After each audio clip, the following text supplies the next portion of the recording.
Maharashtra media live. म्हसळ्यात आज स्वच्छतेचा जागर. डॉक्टर श्री नानासाहेब धर्माधिकारी प्रतिष्ठानने आज म्हसळा शहर केले स्वच्छ. शेकडो हात एकत्र येऊन दिला स्वच्छतेचा संदेश.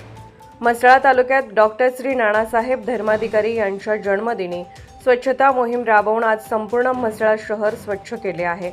त्याचे संपूर्ण नियोजन डॉक्टर श्री नानासाहेब धर्माधिकारी प्रतिष्ठान रेवदंडा यांच्या मार्फत प्रतिष्ठानचे अध्यक्ष डॉक्टर अप्पासाहेब धर्माधिकारी, सचिनदादा धर्माधिकारी, उमेशदादा धर्माधिकारी, राहुलदादा धर्माधिकारी यांच्या मार्गदर्शनाखाली ही स्वच्छता मोहीम आयोजित केली होती.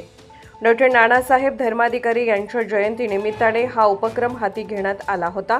या मोहिमेमध्ये म्हसळा तालुक्यातील म्हसळा पंचायत समिती परिसर, म्हसळा तहसील कार्यालय, ग्रामीण रुग्णालय, म्हसळा परिसर, म्हसळा पोलीस ठाणे परिसर, म्हसळा दिघी रोड, पाभरे फाटा, म्हसळा रोड स्वच्छता करण्यात आली. ही स्वच्छता करण्यासाठी प्रतिष्ठानचे सदस्य आज सकाळी 8 वाजल्यापासून स्वच्छतेला सुरुवात करणार आहेत.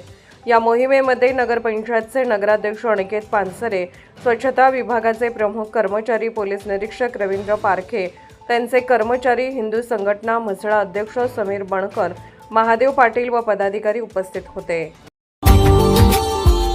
Subscribe now and press the bell icon.